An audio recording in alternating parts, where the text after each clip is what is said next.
Seja bem-vindo ao podcast Pão e Vinho. Aqui a sua vida será edificada. Para saber mais sobre a nossa família, acesse nossas redes sociais, @Pão e Vinho Ministério. Fique agora com a palavra e até a próxima. Romanos capítulo 12, versículo 8, por gentileza, se você puder abrir a sua Bíblia. Nós vamos falar das 7 leis régias que envolvem e trazem o conceito de liberalidade. O que exorta usa o dom de exortar, o que reparte agora, pode deixar aí. O que reparte, ou algumas versões falam o que contribui. Quando você fazer isso, faça isso com liberalidade. Vamos lá. Vamos entender um pouquinho sobre os dons espirituais. Paulo, quando ele escreve a igreja de Corinto, pode deixar o texto aqui, tá? Paulo, quando ele escreve a igreja de Corinto, a igreja de Corinto era uma igreja que fluía na operação máxima dos dons. Máxima é máxima. Como assim, pastor? 1 Coríntios capítulo 1, versículo 7, pode anotar de canto aí. Vai dizer que nenhum dom faltava em Corinto. Nenhum dom. 1 Coríntios 1, 7. Tanto que nenhum dom vos falta. Então, as 9 habilidades do Espírito, 1 Coríntios capítulo 12, versículo 8, 9 e 10. E eu creio que você sabe de cor, amém? As 9? Os 9 dons, amém? Como é que eu vou fluir em algo que eu nem sei que existe, irmão? Você precisa? Quem conseguir vir aqui falar os 9 dons, ganha um livro do Bera.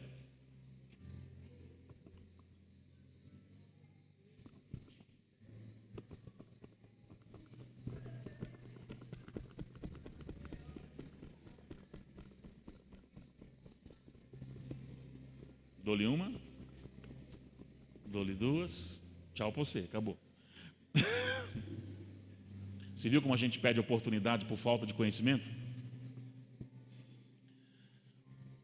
Os dons, palavra de conhecimento, palavra de sabedoria, discernimento de espíritos, dons da fé, dons de curar, operação de milagres e maravilhas, variedade de línguas, interpretação de línguas e profecia.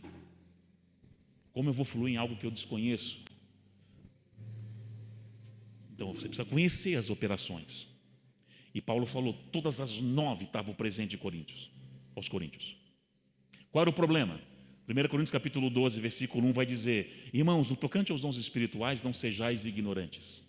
Ele está chamando a igreja de inércia, não tinha entendimento a igreja de Corinto. Ele falou, gente, vocês têm todos os dons, mas o culto de Corinto virou uma bagunça generalizada. Ninguém sabia mais quem era. Por isso que Paulo gasta tanto tempo colocando em ordem a operação dos dons.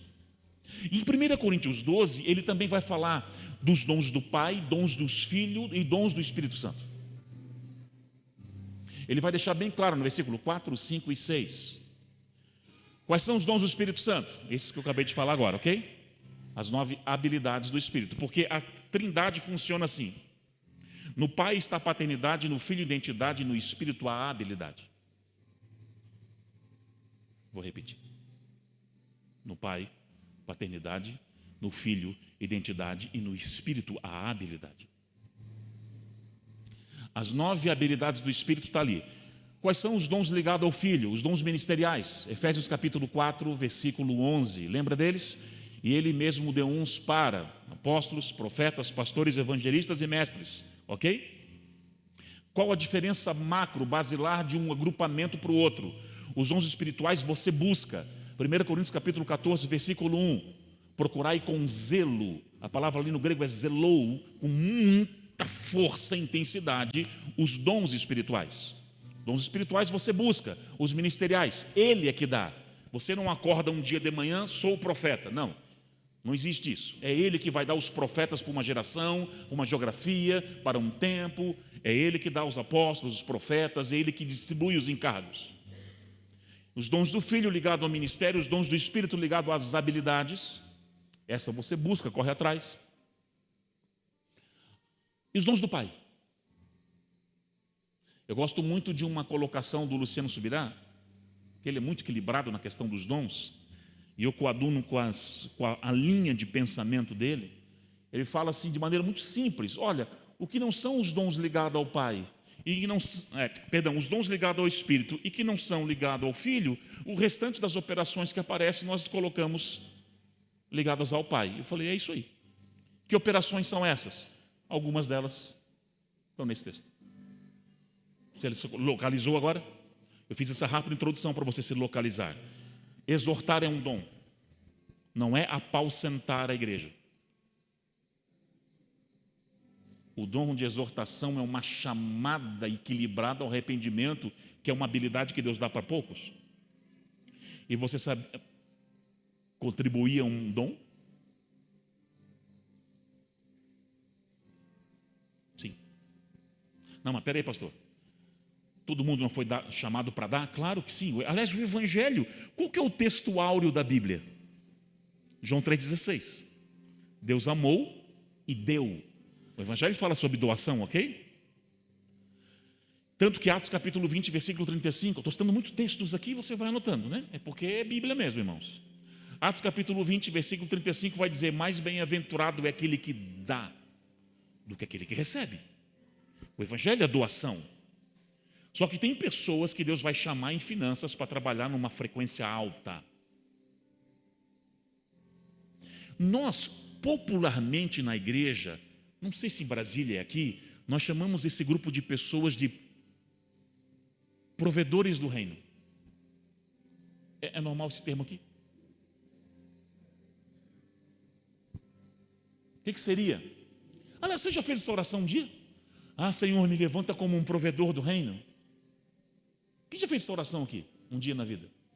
Legal, já fiz também. O que você está pedindo? Aliás, você não sabe o que está pedindo. Porque geralmente essa pessoa vai ser amassada nessa área com força. Até sair o melhor azeite e você chegar nesse lugar de liberação. Tem pessoas que Deus vai chamar por uma alta frequência. Então, quando você for chamado para contribuir, repartir, faça com liberalidade. Então, liberalidade é um dom?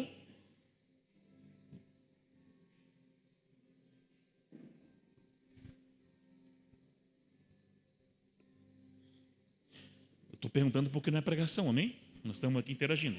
Liberalidade é um dom? Não, é a expressão de um dom. O dom é contribuir. E se você fizer isso, faça dessa forma. Se você se mover assim, que o seu movimento tenha essa característica. Então é a expressão de um dom. Todo movimento de finanças tem que ter uma característica, liberalidade. Só que liberalidade é uma palavra que a gente não usa muito, certo? O que é liberalidade? É o conceito macro, é o ápice de um coração que se tornou generoso. Generosidade na mais alta frequência. E liberalidade dentro do Micaelis, o Aurélio, que se você for buscar, você vai encontrar o seguinte: a verdadeira essência da liberalidade é dar sem esperar nada em troca. O que já bate muito na teologia da prosperidade aí, né? Uma perguntinha agora. Ok? Entendeu o que é liberalidade então? Liberalidade está no remo 1 ou está no remo 2?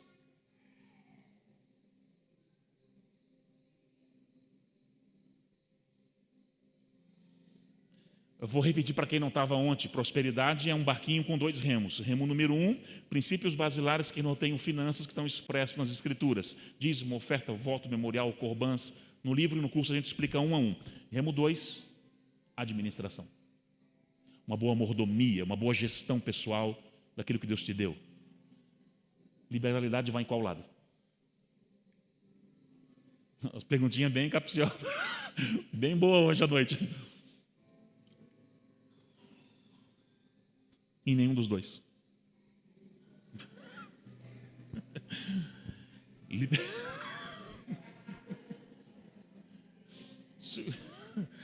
Liberalidade é o manto que joga por cima desse barco todo e que envolve todos os princípios.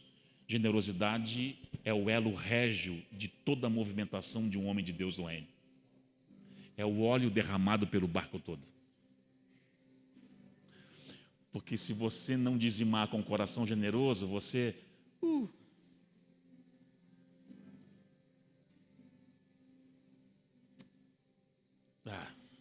Não, é que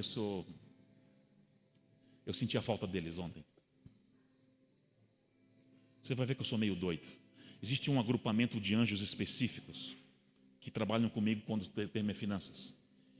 E eu espero que algum de vocês vejam eles essa noite. Eles não estavam aqui ontem. Eles entraram agora. Então vai ter muita coisa hoje sendo ativada na sua vida. Ontem, eles entraram agora.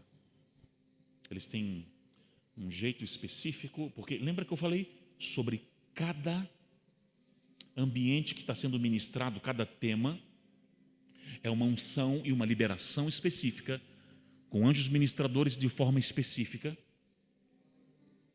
Eles vão virar algumas chavezinhas aqui dentro hoje, tá? Quando eles chegam assim, e eu senti a falta deles ontem, há uma presença, havia uma movimentação aqui, mas desde o início, desde o louvor, eu senti uma graça diferente nessa noite. Não que não tinha ontem, mas hoje está diferente. Eu sou muito, irmãos, assim, é incrível como eu fico atento nessas questões espirituais quando o seminário é finanças, pelo nível de combate e embate espiritual que esse tema traz. Porque fortalezas têm que cair aqui, amém?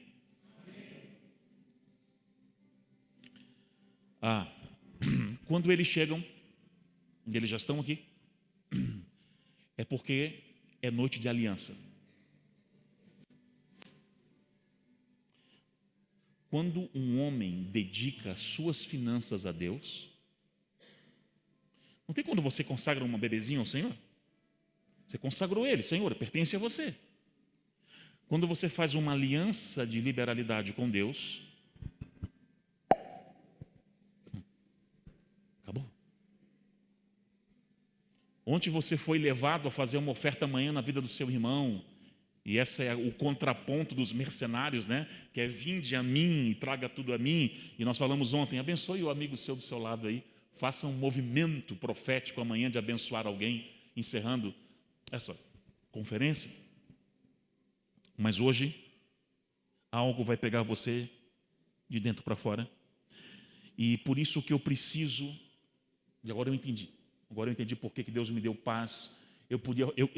No primeiro momento eu ia falar hoje sobre votos memoriais e primícias, trabalhar pelo menos 3 bases do princípio do Remo 1. Pensei também em falar sobre o princípio do celeiro, do Remo 2, e aí o Senhor falou: não, é uma mensagem, joga o óleo por cima. O resto eles vão aprender lendo o livro, etc. e tal. Então vou falar de 7 leis. 7. Anote, porque isso não tem nem no livro. É uma mensagem que é um óleo jogado por cima, diferente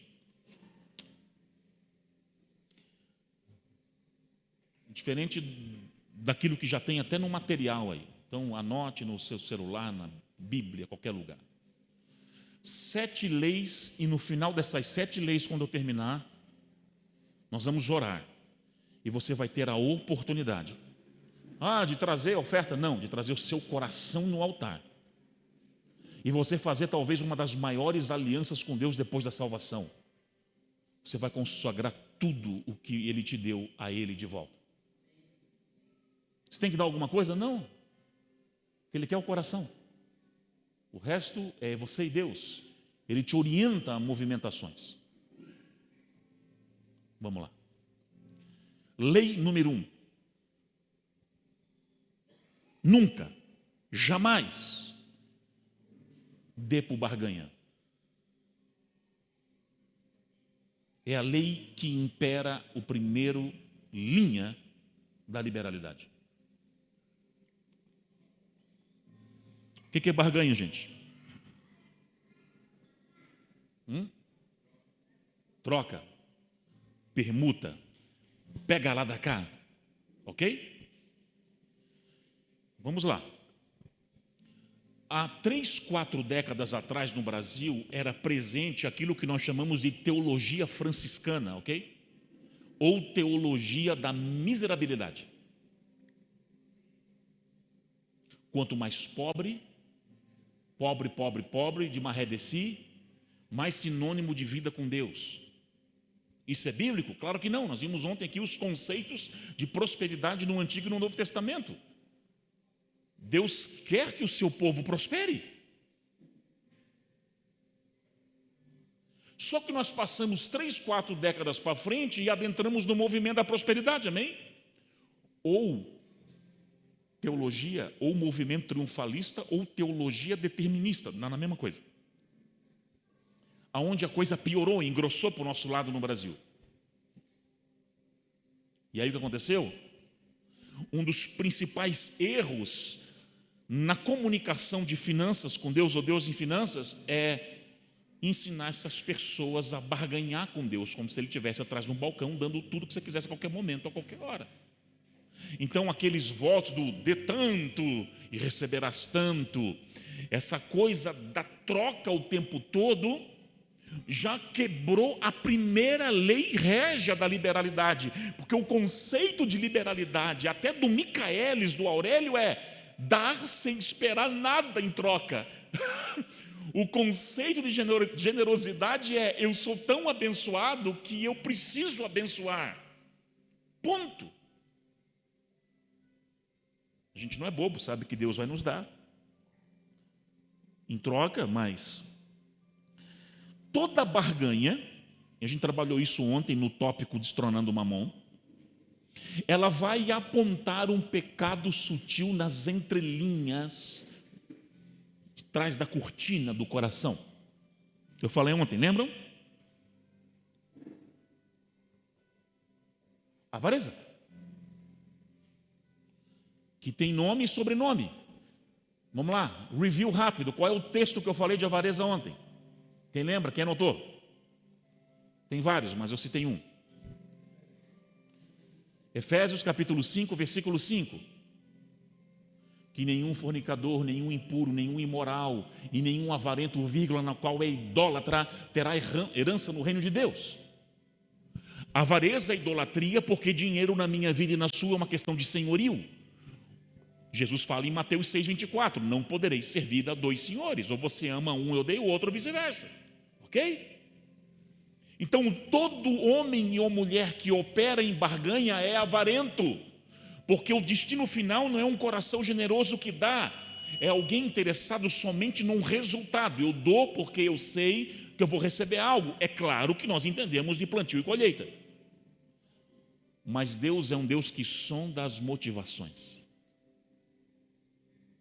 Por isso que a gente tem que ser meio macho ou macha e fazer uma oração como Davi fez um dia: sonda-me, Senhor, e vê se não há em mim nenhum caminho mau. Oração de macho, tá? Tem que ser macho para fazer uma oração dessa. Esquadrinha-me e vê se não há em mim nenhum caminho mau. Em contrapartida, Deus ele coloca leis ou apontamentos que mostram como deve ser o coração no ato da entrega, que coadunam, que apontem no contraponto da barganha. E aí eu vou citar um texto que talvez é um dos mais conhecidos biblicamente falando, que deve, em momento de oferta, você ouviu umas 500 vezes. Vamos ler juntos aqui 2 Coríntios capítulo 9, versículo 7.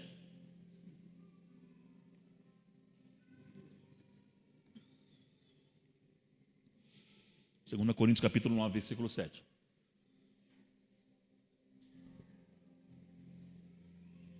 Cada um contribua segundo o propôs no coração. Pronto, isso aí já quebra todo espírito manipulador.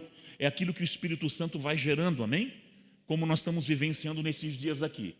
Mas a inclinação do coração não pode ser barganhosa. Não pode haver tristeza, porque tem gente que parece estar um cortejo fúnebre quando vai fazer uma semente ou alguma coisa. Só falta tocar aquela musiquinha por trás, né? Dan, dan, dan, dan. Ou por necessidade. Não é por vista, é por propósito. Deus ama quem dá com um revestimento de alegria, que entendeu Atos 20:35. Mas bem-aventurado, ou seja, feliz a terceira potência, é aquele que dá do que aquele que recebe. O seu coração precisa ser movido nisso. Eu amo dar. Quando Deus me pede algo, eu me sinto o cara mais privilegiado do mundo, a mulher mais privilegiada do mundo, porque Deus me pediu algo, porque eu amo. É o coração que aprendeu a amar a doação, a generosidade, a liberalidade. Deus ama a pessoa que se movimenta assim, com um coração alegre. Então, quando Deus te pede algo, não é que nem, quem sabe, Ele já te pediu ontem e hoje. Alguém teve um sonho essa noite, profético? Acordou de madrugada? Deus já falou alguma coisa aí?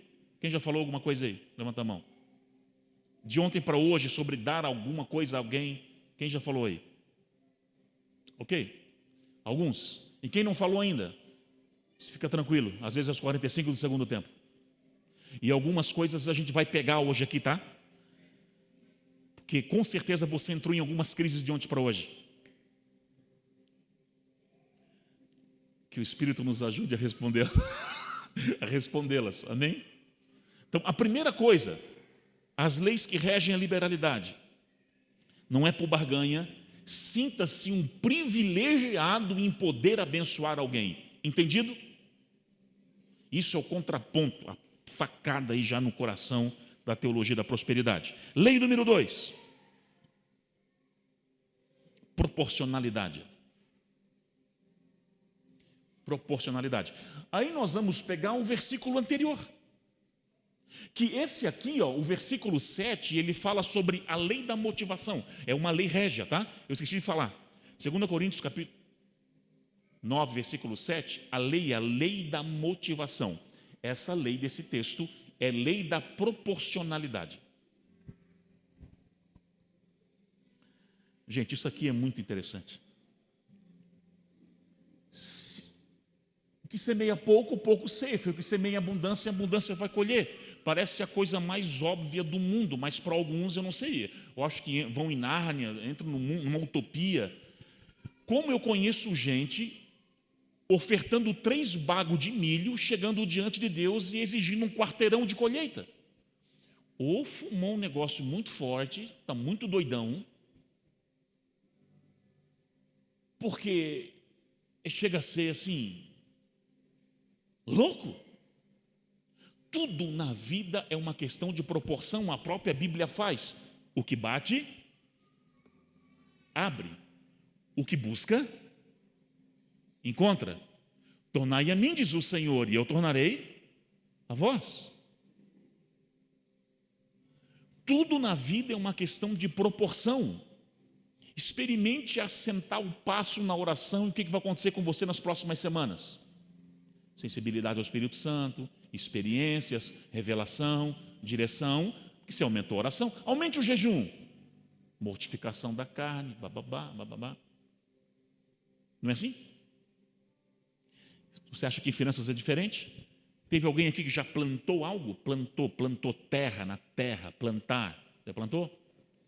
Então, você sabe muito bem que a tua colheita é proporcional ao quadrado, ao perímetro que você plantou, sim ou não? Ou você vai chegar assim, jogar 5 bagos nesse ponto, falou, Deus, esses 4 quarteirão vão nascer com esses bagos aqui. Claro, se Deus está te levando a um sobrenatural, sim, né? Mas a gente sabe que na agricultura convencional não é assim e nem na espiritual. Apesar que Deus é tão bom que Ele sempre manda um pouquinho a mais das nossas limitações e do que nós fazemos, porque Ele é um Pai generoso. Mas tudo na vida é uma questão de proporção. Eu tenho uma experiência que nós tivemos na igreja. Eu vou contar muitas experiências hoje. Eu vou tentar quebrar um pouco. E eu sei que a experiência pessoal, ela traz um campo de ilustração ou de implementação de uma verdade no teu coração até com mais força. Então eu vou dosar um pouco aqui de alguns exemplos práticos, ok? Nós na igreja, alguns anos atrás, Deus me deu uma palavra no culto de virada, pastor, 31 de dezembro. E o Senhor falou assim, ó, projetem, escrevam os seus sonhos, botem no papel, porque eu estou selando propósitos nesses dias. Eu falei para a igreja, irmão, eu parecia um leão. Vamos entrar as primícias agora. A nossa sempre é de 3 a 9, né? Não é de 1 a 7, é de 3 a 9. Vamos entrar do pé no acelerador, vamos projetar. E eu com a minha família também projetamos. Nossas filhas, nossa família começou a escrever, começou a projetar. E nós queríamos uma casa. Tínhamos dado de oferta o nosso apartamento, no altar. Então pegamos a nossa casa, que a gente sonhou. Assim, vai ter tantos quartos, vai ter isso, vai ter piscina, vai ter não sei o quê. E eu olhei para as meninas quando elas desenharam a casa, eu falei, você sabe que o valor disso daí é grande. Eu levei para o culto, levei para a igreja. E o Senhor falou comigo do 3º por 4 dia. Conforme a grandiosidade do projeto, a semente precisa ser proporcional. Você está disposto a semear na equivalência do projeto? Foi quando a gente se movimentou e deu o apartamento, tá certo? Estou viajando aqui. Foi quando a gente deu o apartamento no altar. Sonhe e não pare de sonhar, mas conforme a grandiosidade do projeto, a semente para ser proporcional. É a lei da proporcionalidade. Então, se a sua vida financeira precisa de uma ativação, verifique se não é o resto que você está dando para Deus, ou se Ele é prioridade na sua vida em todas as áreas, inclusive na financeira. Terceira lei, colheita. O entendimento sobre colheita, ele é importante. Importantíssimo. Existe um texto que nos garante que a colheita ela é obrigatória. Qual texto, pastor? Gálatas capítulo 6, versículo 7. É um texto áureo, um texto macro. Pode botar lá. Deus não se zomba, Deus não se deixa escarnecer, tal. Tudo que o homem semear, ele colhe. Não tem jeito, irmãos. Você querendo ou não. Plante amor, é amor que você vai colher. Plante ódio, é ódio que você vai colher, ok? E planta recursos, é recursos que você vai colher. Agora, eu tenho uma frase que eu falo sempre. Semeadura é opcional, mas a colheita é obrigatória. Semear é opção, colheita obrigatória. Só que existem tipos de sementes que demoram tempo para germinar. E nós somos uma geração muito acelerada e imediatista. A gente planta uma semente hoje, amanhã de manhã estamos revirando a terra para ver se cresceu alguma coisa. Somos tudo apavorados. Entenda uma coisa, semeou é opcional, mas colher é obrigatório. Só que entenda que existem sementes e sementes no mundo espiritual. Alguém já plantou abacate aqui? Plantou? Lá no sul tem uma espécie de abacate que demora cerca de 7 anos até vir o primeiro. A primeira abacate demora até ganhar. É anos, certo? 7 anos. Depois também é abacate por todo quanto é lado, né? Mas até vir a primeira demora. Primeira leva de abacate. Então tem sementes que vão ser abacates mesmo na nossa vida, vão demorar um pouco mais. Falando de abacate, eu tive uma experiência com um tempo de 7 anos que foi bem interessante. Eu era líder de jovens de uma igreja, tempo atrás, muito tempo. E eu tinha um violãozinho, era o meu xodó. Meu xodózinho. Aleluia. Era vermelho e preto, não era flamenguista não, mas ele era rubro-negro. E aquele violãozinho era meu xodó. E tinha um adolescente na igreja que, gente, ele era engraçado. Na nossa igreja, o louvor ficava todo na esquerda, assim. Ele sentava na primeira fila, onde está aquela mocinha ali de laranja. Ele ficava ali na primeira fila. E ficava olhando para o louvor assim, ó. Tipo, eu quero estar lá um dia também. E ele de uma família muito disfuncional. A mãe, ex-mãe de santo, 5 filhos, morava num casebre, e eu discipulava ele já há 1 ano. A família. Toda semana, alimentos, sólido, espiritual e físico. Né? Esse menino, o guitarrista, chamou ele e falou assim, da banda, cara, eu vejo que você tem interesse, né, pelo louvor. Eu quero te ajudar. Eu vou ofertar o meu talento. Gente, sementes às vezes não são só dinheiro, também são as suas habilidades e vocação que Deus te deu. Ele assim, ó, dinheiro eu não tenho, mas eu vou semear a minha vocação, a minha habilidade. Eu vou te ensinar a tocar. Só que eu não tenho um violão para te dar. Seria bom você ter um violão para tocar, para ensaiar em casa. Mas, menina, aquele menino não tinha condição nenhuma, família pobre. O que ele fez?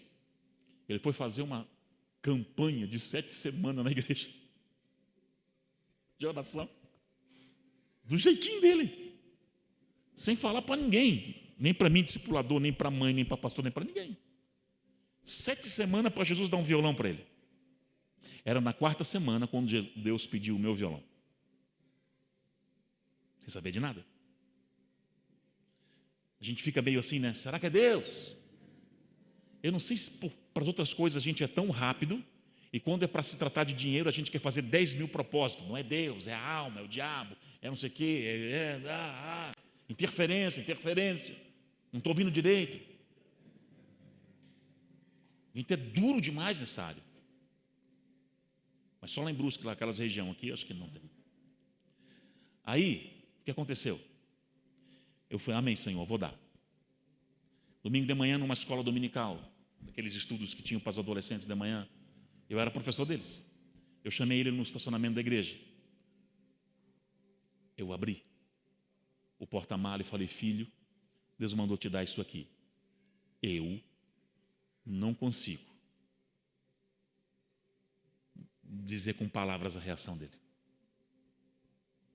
De abraçar o violão e dizer, Jesus me ouviu, eu sou importante para Ele, Deus me ouviu, eu nem acabei as 7 semanas. Eu estava viajando na maionese, não sabia o que estava acontecendo. Ali eu descobri que ofertas são mais do que coisas, são marcos geracionais na vida de alguém, são respostas na vida de alguém. O menino começou a ensaiar. Logo depois eu fui removido daquela igreja, eu mudei de bairro. Então a mesma denominação me transferiu para bem longe. Eu mudei de congregação para estar mais perto de casa. Perdi o contato total com ele. E 5 anos depois, mais ou menos, 6 anos depois, ele devia ter 13 na época, 12, 13. Eu estou pregando num evento grande na zona, depois de Joinville, lá, aquela região de Guaruva, ali para frente. Aí, eu olho assim, estou falando com o pastor aqui no pé do púlpito, eu olho para a banda. Eu conheço essa figura. Era um menino. Congregava ali, morava ali, estava trabalhando naquela região. E eu falei, pastor, tem uma história com aquele menino e tal. E o pastor falou assim, ó, Andrezão, como eu queria ter mais uns 10 na igreja que nem ele. É o primeiro a chegar, é o último a sair, comprometido de tudo. E vou te dizer, tá? Toca muito. Resumindo, meu culto foi só ficar olhando para ele, não fiz mais nada, né? Só olhando. Ali eu vi como realmente tem ofertas que marcam. Imagina se eu não fizesse isso. Aquele violão trouxe ao coração dele que ele era importante para Deus, que Deus ouve orações e que estava interessado no trabalho dele como um levita na casa de Deus, como um músico na casa de Deus, como um servo, um filho na casa de Deus. Não sei, sabe por que eu falei do abacate? Sabe por quê? Porque uns 7 anos depois eu estava na cena, quando a cena era lá, antes da floresta, lá no centro, numa baixada. E aí tinha um jovem naquela época, o Dan. E o Dan era esquisito, porque o Dan falava se mexendo assim. Ele deixava a gente ser tonto. Pastor. E eu estava um dia preparando o culto, eu tinha um culto de terça de ensino que eu trazia na cena lá naquela época. E eu com um slide aqui concentrado, e o Dan, pastor. Eu falei, Dan, agora não, pelo amor de Deus, agora não. Pastor, agora! O quê? Bom estacionamento comigo agora. Eu falei, amém. Saí com o Dan, apavorei, aconteceu alguma coisa. Mesma cena. Ele abriu o porta-mala. Esse violão é teu, pastor. Eu olhei o violão e falei, Dan, não faz isso. Ele estava quase um ano juntando dinheiro para comprar aquele violão. Caro, muito caro. Quem é músico aí sabe que a envergadura de preço varia muito de modelo e etc e tal. Caro. Falei, Dan, não faz isso. Ele falou, não, pastor, você não está entendendo. Eu comprei ele, consegui conquistar. Mas cada vez que eu vou tocar, o senhor aparece na frente, eu não quero mais ficar te vendo.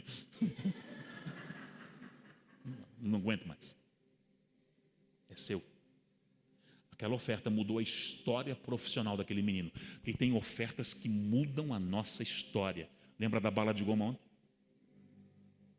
Mudam. Ativam. Levam para um novo nível. De maneira espetacular.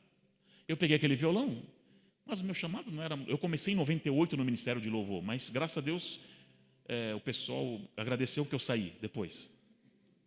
E fui para o Ministério da Palavra. Eu não estava mais nessa. Então um profeta passou na cena 8 meses depois lá, o profeta Neitzel.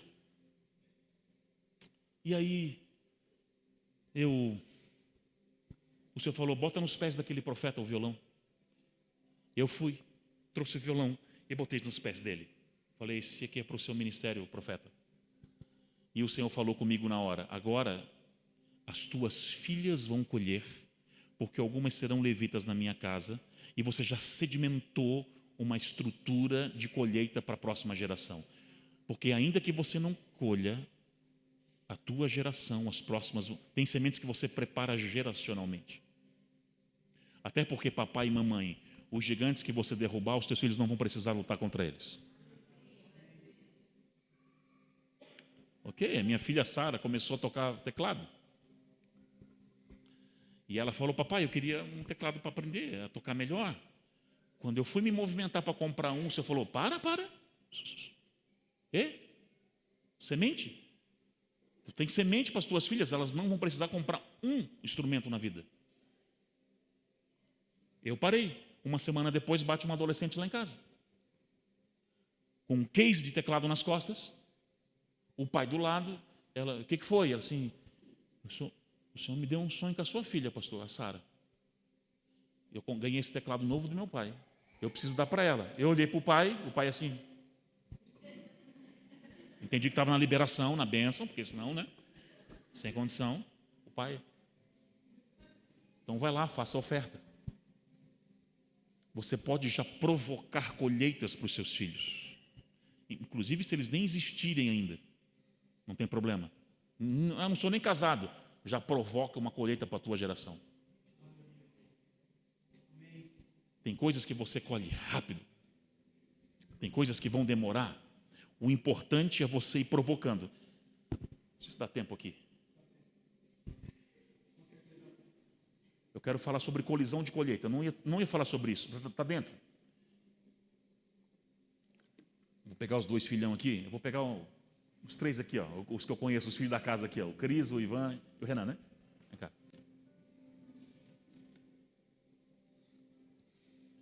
Vocês ficam aqui.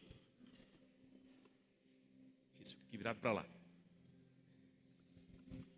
Vamos imaginar. Deixa eu tentar bolar como é que eu vou fazer isso aqui. Estou inventando na hora esse troço aqui, irmão. Amém? Vamos imaginar que o pastor Cris, nós estamos em 2024, né? 24 menos 7. 2017? Então o pastor Cris plantou aqui em 2017, virado para lá, linha de tempo, abacate. Ele está em 2017 plantando abacate. Me diz alguma coisa que demora 2 anos aí para vir. Laranja? É só um exemplo. Acerola, pronto. Pode ser acerola. Pastor Ivan, vem cá, pastor Ivan. Plantou em 2022 acerola. E alguma coisa que demora 1 ano aí? Mandioca, não? Banana. Mandioca também, eu acho. Mandioca. 8 meses?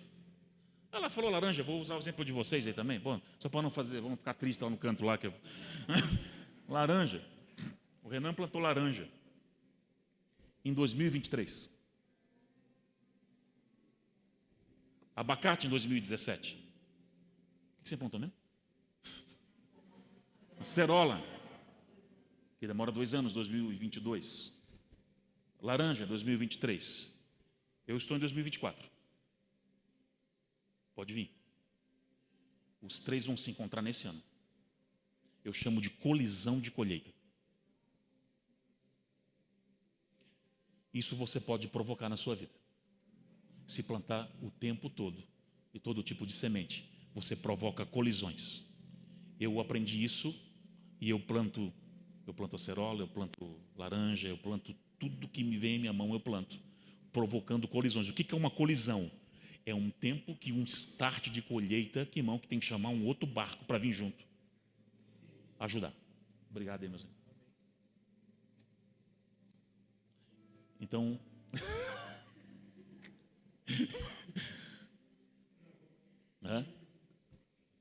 então,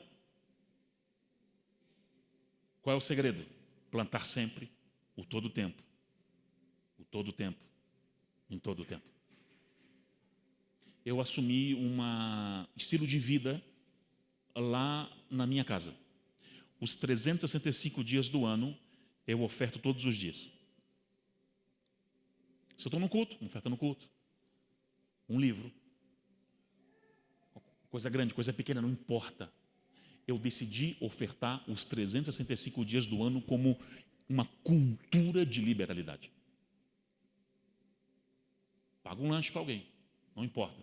Se eu não tenho nada, que seja uma coisa pequenininha minha, não importa.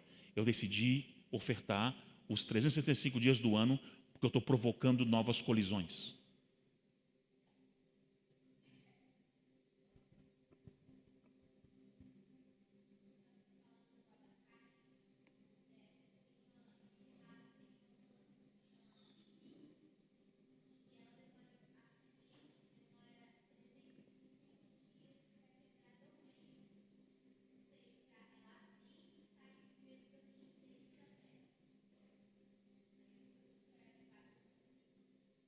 É isso. A gente tem que aprender como existem sementes variadas com tempos variados. O segredo é ser diverso e plural nas movimentações. Então, quando eu pego aquele livro de finanças e eu vejo voto, memorial, dízimo, primícia, o que eu vou fazendo? Eu vou aplicando tudo que eu posso e que eu entendo. Quarta lei: sensibilidade ao Espírito Santo. Eu aprendi uma coisa ao longo do tempo. Pessoas liberais são mais íntimas do Espírito Santo no que tange principalmente o ouvir. O ouvido é mais afinado. Porque ele faz testes o tempo todo. Pega aqui, leva ali. Pega lá, leva lá. Daqui, dali. Ele está falando o tempo todo. Então acaba desenvolvendo muito a sensibilidade no Espírito Santo. Agora, qual que é o problema? Que talvez seja o problema de alguns aqui de vocês, ou não é problema, dificuldade, de ontem para hoje. Me veio um negócio no coração. Será que é de Deus? Quem está nessa aí? Eu sei, é normal. Porque tem 4 tipos de vozes no mundo: a voz de Deus, a voz do diabo, a voz das pessoas e a voz do teu coração. A alma tem voz? Aquieta-te, minha alma. Por isso que o salmista manda a alma baixar a bola. Ela grita, ela fala. Como que eu vou saber quem é quem, né? Então há uma dificuldade, sim. Como é que eu vou saber? Eu vou responder isso com uma experiência que eu tive em Itapema. Itapema é litoral sul. É litoral sul, não. Vale ali. Perto de, vocês conhecem, né? Perto de Balneário. Já ouviram falar? Uma praia. Eu fui pregar. Era um seminário de família. E no domingo à noite eu fui pregar para a igreja, assim, normal. E aí fui falar sobre finanças. Meu encargo. Eu terminei de pregar, gente. Uma mulher me pegou assim na porta e falou assim: que coincidência. Porque nessa semana o Senhor, eu acho que é Deus, não sei, me mandou dar um sofá para uma irmãzinha da igreja que acabou de casar e não tem nada. Isso é de Deus, pastor? Ela perguntou para o cara errado, né? Eu falei assim, irmã, vem cá. O que o diabo veio fazer na terra? Abre aí em João 10:10. Ah, pastor, ele veio matar, roubar e destruir. Então, ele não veio dar sofá para ninguém. Você acha que ele ia ter um sentimento tão nobre? Nossa natureza adâmica caída. Você acha que você vai ter um sentimento nobre vindo do diabo para abençoar alguém? Ela é, né? Eu falei, só que tem uma coisa. Sofá é um bem comum da casa. O teu marido concorda? Falei para ele, mas ele está aí. E o seu Joãozinho estava na porta. Posso falar, chamar ele aqui? Seu João, aqui, ó. Sua esposa está falando de um sofá. Ele nem deixou terminar a frase. Ah, pastor, eu já falei, pastor, que ela pode fazer, eu já estou para comprar um novo. Aí eu vi quem era a varentazinha da história, né? Segredo: enquanto o velho não sai, o novo não chega.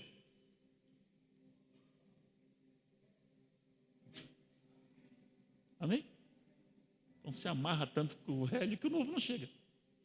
Aí o que aconteceu? Vocês estão de acordo agora? Ah, pastor, eu entendi. Você também entendeu? Estão os dois de acordo? Ok, então, ok, vamos mudar? Vamos. Sei que você mora. Eles moravam na frente da igreja, tipo assim, bem na frente. Mas a mulher, não, eram umas 4 quadras, era mais longe. Eu olhei para 3 jovens parados num canto. Eu cheguei no meio deles e falei assim, ó, eis que o Senhor lhes dá uma oportunidade de cumprirem o mandato do Senhor, o ide do Senhor. Eles levaram 11h30 da noite sofá nas costas. Querem me matar até hoje. Certo. Porque quando dá, você tem que ser rápido. Aliás, quando Deus ordena, tem que ser rápido.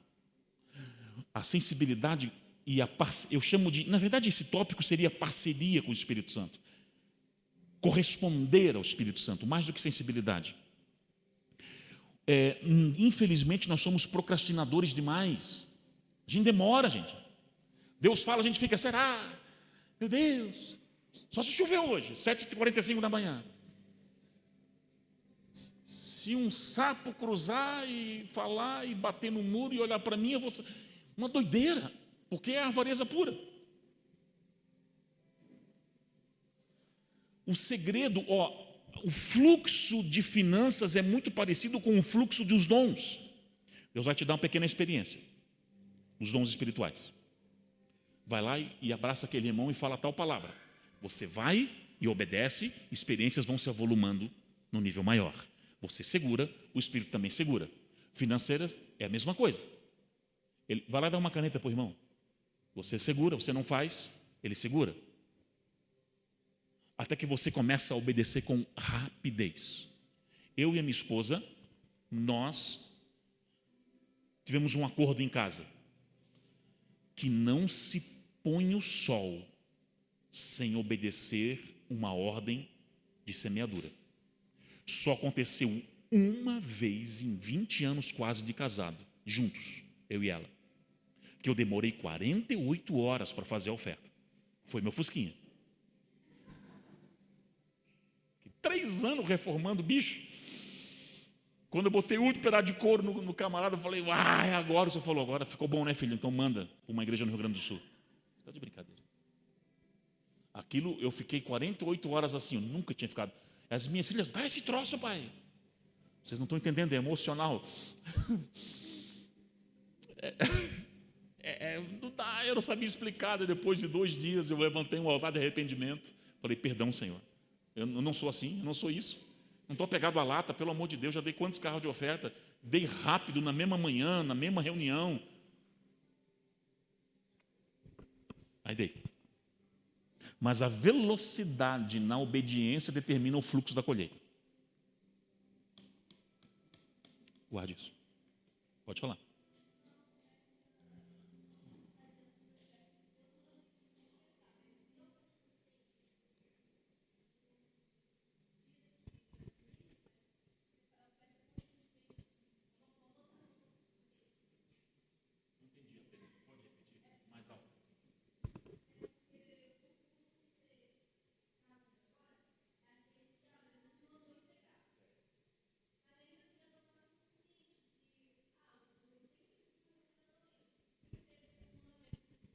Sim, geralmente você vai dar para alguém algo que te impulsiona, ainda que você não esteja uma experiência macro, uma voz, é o impulso dele. O que é plantação consciente? A plantação consciente é a aplicabilidade de princípios que não necessita Deus falar com você. Não precisa Deus falar para você dizimar todo mês. O dízimo é bíblico, acabou. É plantação consciente. Primiciar na vida dos seus pastores, plantação consciente. Envolver com esmolas, alimentar o nu e vestir o faminto, plantação consciente. Tudo isso entra na plantação consciente. Primícias, querendo ou não, por mais que seja um ambiente preparado para isso, Deus gera em você. É que às vezes a frequência da fala dele não é como eu gostaria de ouvir. Que tem hora que Deus fala com muita força, né? Às vezes vai ser um desejo de fazer. Mas é muito mais do que você no final das contas. E para toda semeadura há uma colheita, não tenha dúvida. É muito boa a pergunta dela. O quarto princípio, quinto, princípio do acordo. Amós capítulo 3, versículo 3 vai falar sobre isso. Poderão andar dois juntos se não houver acordo.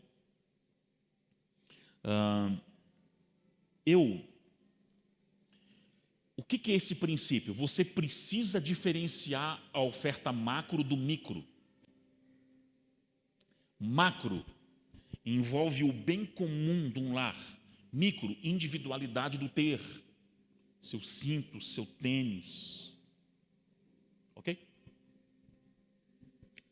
Então, você tem que diferenciar isso. Muito bem diferenciado. O macro necessita de acordo. O micro não. Apesar de que eu falo para minha esposa, ofertei isso, ofertei aquilo. Normal. Quando eu fui dar meu primeiro carro de oferta, olha só, Deus falou comigo, dá o teu carro para o pastor tal. Eu cheguei para ela e falei assim, meu amor, eu preciso dar o nosso carro. Ela, você está doido? Nossas filhas estudam 2 bairros depois, como é que nós vamos levar elas? Assim, eu levo elas no braço, mas eu vou esperar Deus falar com você. Eu jamais vou me movimentar sem a lei do acordo, para que um não fique jogando na cara do outro depois. Foi você, viu? E acabe gerando um desconforto no casamento indevido. Essa lei precisa imperar na liberalidade. Esperou 3 dias. Foi até rápido, mais rápido do que eu pensava. Ela tem um sonho de noite, que eu estou num caminho, com a chave na mão do carro. Eu entrego para um rapaz, faço assim para ele. Aí a cena sai e ela está dentro do carro não querendo sair assim. E ela acorda. No café da manhã ela me procura e fala assim, eu estou estrovando, eu estou atrapalhando, esse carro não é mais nosso, pode mandar. Você está de acordo? Estou de acordo. Oramos juntos e liberamos. O macro é, nós ofertamos, ou nós retemos. Nós fizemos, ou nós não fizemos. Para que não age, o diabo não encontre legalidade para acusar amanhã ou depois. Até se você é solteiro ou solteiro, aconteceu comigo em Canoas, no Rio Grande do Sul. Eu estava ministrando no seminário de finanças lá em Canoas. Uma menina chegou com o notebook, novo, 0. Eu quero dar, pastor, no movimento que estava naqueles dias, eu vou dar para minha amiga aqui da igreja. Eu falei, é um notebook que meus pais compraram para a minha faculdade. Eu falei, os teus pais te abençoaram para isso? Não, eles não querem que eu dê, então você pode baixar a bolinha e segurar a oferta. E ore para que Deus fale com os teus pais primeiro. Você está debaixo da tutela deles, deve honra a eles, eles investiram esse notebook para o seu estudo. A sua oferta vai se tornar mais num peso para você do que numa bênção. Não cumpra um princípio quebrando o outro. Lei do acordo. Pastor, tá bom, então você vai orar. E se Deus está nesse negócio, Ele vai falar com seu papai e com a sua mamãe. Porque aquele notebook se tornou uma oferta de esfera macro, de um investimento de um pai para o estudo de uma filha. E ela poderia manchar o relacionamento com o pai, bem manchado. Você entende isso? Como é uma linha tênue assim? Como a gente precisa ter inteligência espiritual para se movimentar em finanças. Como eu vejo as pessoas dando cabeçada e fazendo coisas indevidas, em vez de ser bênção, acaba ficando uma coisa terrível depois. É a lei do acordo. Então diferencie bem. Eu dou muitos relógios de oferta. Mais de 1.000, como eu falei lá. Teve um ano que as minhas filhas chegaram assim com relógio para mim, presente do Dia dos Pais. Pai, Pelo amor de Deus, esse o Senhor não dá. Eu chamei elas e orei e fiz um voto de 1 ano. Eu faço aniversário dia 14 de outubro. Fiz o voto de 1 ano com elas. Papai não vai dar esse relógio 1 ano. E não dei. Até 14 de outubro do ano seguinte. No dia 15 de outubro eu dei. No dia seguinte eu atendi um diácono e dei. Mas eu fiquei 1 ano com ele.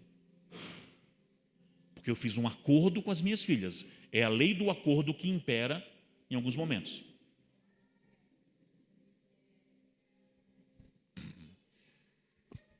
Vai lá, filha.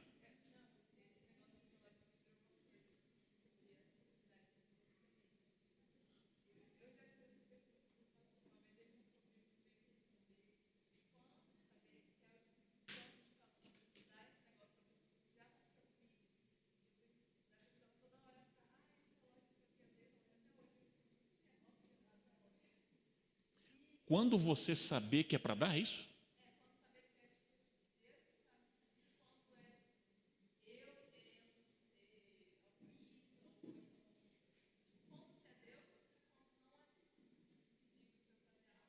Boa pergunta. Dúvida de saber se é o Espírito Santo falando ou não. Sim, porque se o Espírito... Então, quando saber se é a voz do Espírito ou não, né? Se jogar 30 crianças do lado da parede de lá, berrando ao mesmo tempo, e bota uma filha minha de 6 anos, a Catarina, ali no meio, e de repente ela fala, oi, eu falo, a Catarina está aqui. Por que eu sei que é ela? Porque eu passo todos os dias com ela. Passo todos os dias com o Espírito Santo, e um sussurro dele será inconfundível para você. Inconfundível. Você sabe que ele. O problema é que nós passamos pouco tempo com o Espírito.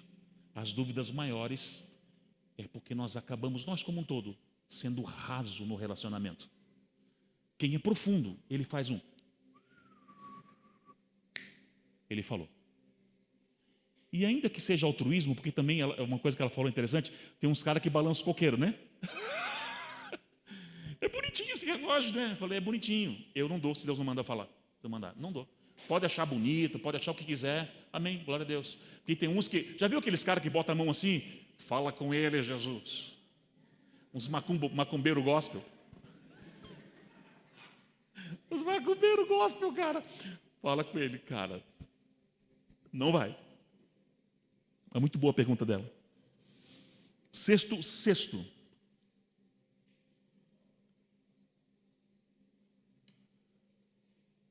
Contágio, vírus, bactéria, não estou brincando. Bota contágio mesmo. Essa eu pego mais as famílias.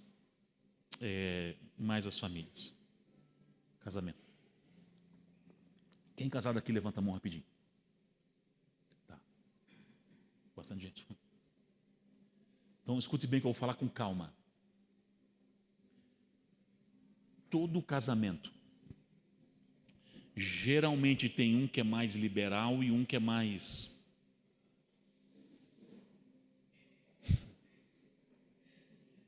Como é que fala em Brasília? É mão de vaca, você entendeu? Pronto, eu queria diminuir o que mais? É moinha, mão de vaca. Todo casal tem, geralmente, o que é mais liberal, o que é mais seguro.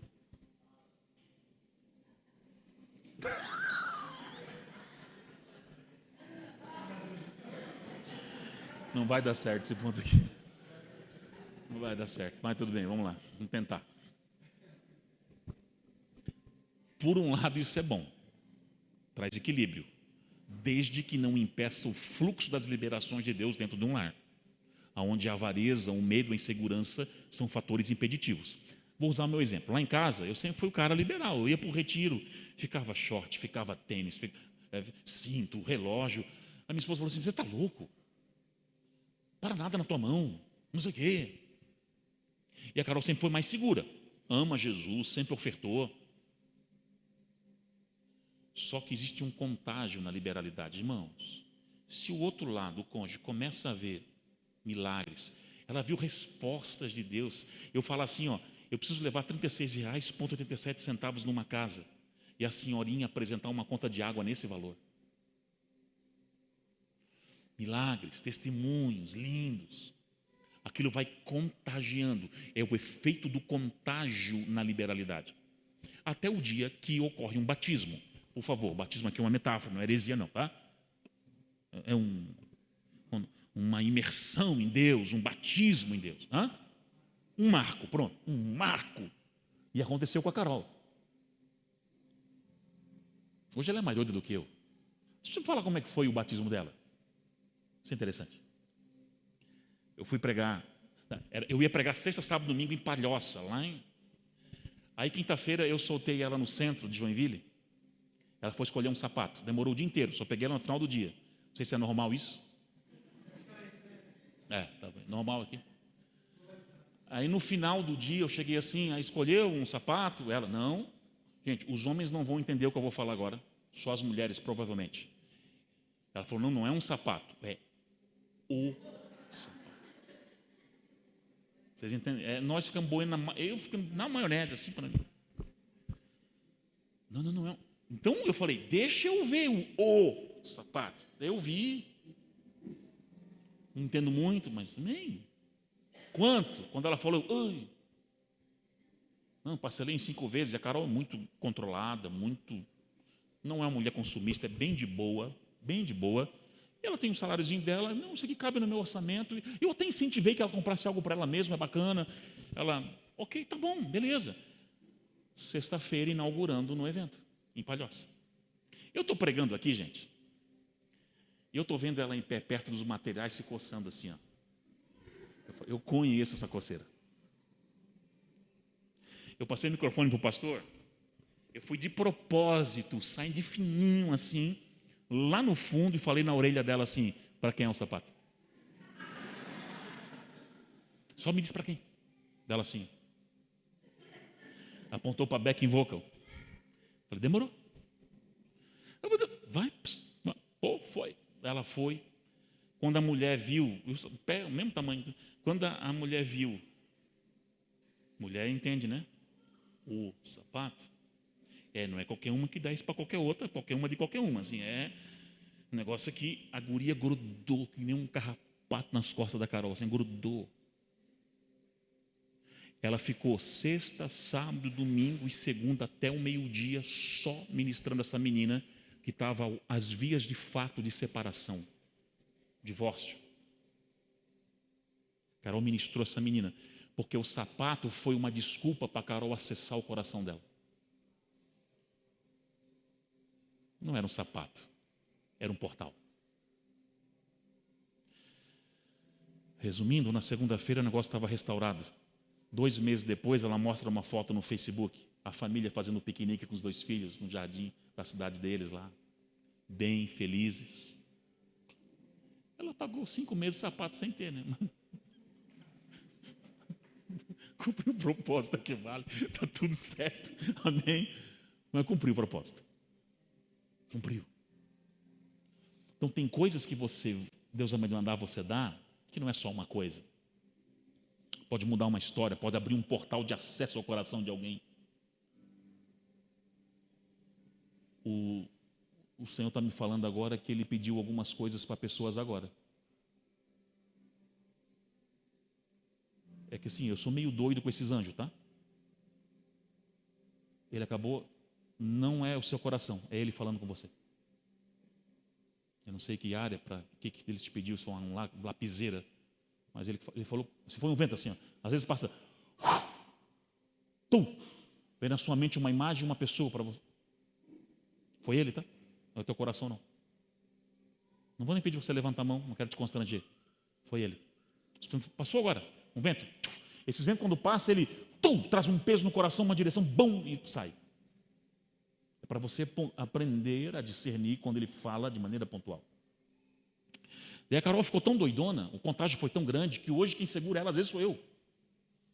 Ano passado, ela chegou no armário dela, ela enfiou a mão no início, nas roupas, fez assim, ó, no closet, nas costas. Eu falei, sua doida, Vou dar tudo. Vai vestir o que amanhã, sua maluca? Eu uso as tuas roupas, se for preciso. Enlouqueceu. E saiu distribuindo para todas as mulheres da igreja. No outro dia ela comprou uma peça de roupa, outra. Então hoje ela bateu a biela, sim. Mas assim, bateu a biela com força. Mas assim, eu digo que deu carros de oferta, dá, recebe, uma loucurada na mão dela também. E ela agora, ela me superou em algumas coisas, porque ela faz arrastão de oferta via arrastão assim agora. Antes das roupas foi as joias. Uma sacola de lixo assim. Nó. Uma missionária. Loucura. Mas é o efeito do contágio. É o contágio. O contágio. Então você começa a operacionalizar em Deus e o contágio vem. O outro começa a ser acessado pela graça que derramou sobre a sua vida. E o casal vai encontrando um equilíbrio gostoso, maravilhoso, e começam a operar junto. É lindo, aí a coisa começa a romper de uma maneira espetacular. E os seus filhos vão entrando na mesma frequência. Os filhos vão operando na mesma frequência. As minhas filhas, volta e meia, aí eu vou nos Estados Unidos pregar, trago um All-Star, daqui a pouco eu vou ver, está onde? Ah, pai, eu dei. Falei, meu Deus. Aí eu não tenho nem coragem de brigar, porque eu sou igual. Eu já não consigo mais trazer coisas, eu uso, daqui a pouco dão para amiga. Eu só peço assim, orem e entendam, não, pai, Deus falou comigo e tal. Eu falei, amém. Eu tenho que incentivar. Elas viram o pai fazer isso a vida inteira. É a lei do contágio, que agarra inclusive o coração dos teus filhos. Por isso que se você não ora, como é que seus filhos vão se apaixonar pela oração?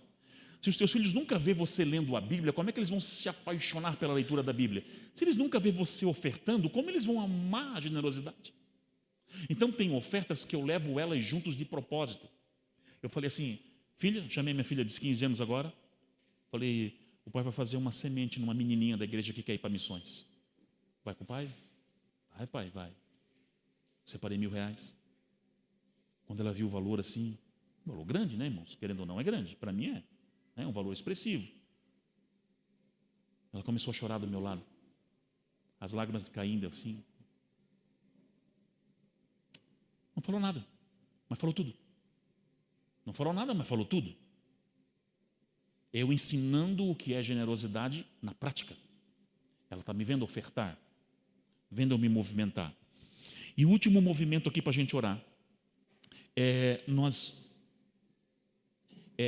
oferta com propósito. Entenda uma coisa, gente. Não confunda o conceito de esmolas com oferta. Cada nível de contribuição tem o seu destino. O dízimo é aonde? O dízimo é no altar, não é em cesta básica, ou não troca o seu dízimo por oferta, isso está errado. Trazei os dízimos à casa do tesouro, não negocie princípio, cada princípio tem o seu lugar de colocar. Cesta básica, alimentar o faminto, é esmolas, que você não precisa nem orar. Se aparecer alguém com fome, você vai orar, Deus, deixa ele morrer ou dou um arroz para ele. Orar para um negócio desse. O dízimo é no altar, no lugar que te alimenta, no lugar que te abençoa, para que a estrutura continue sendo abençoada e alcance mais vidas.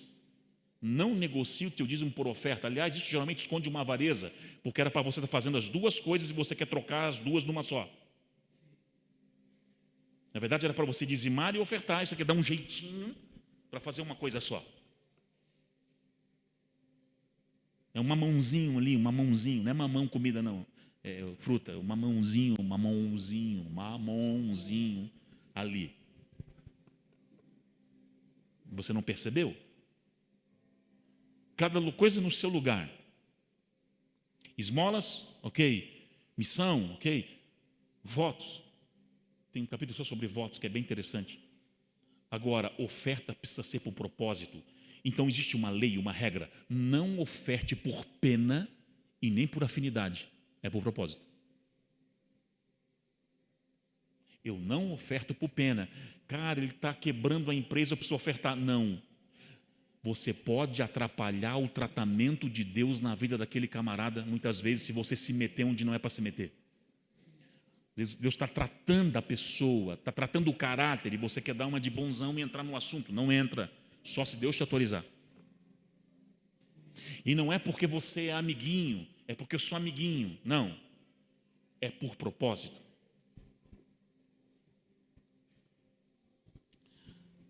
Eu não ia falar isso aqui para encerrar, mas dá uma impressão. Gente, sabe por que um pastor tem dificuldade de falar em finanças às vezes? Porque dá aquela sensação esquisita de estar advogando em causa própria. Isso é ruim.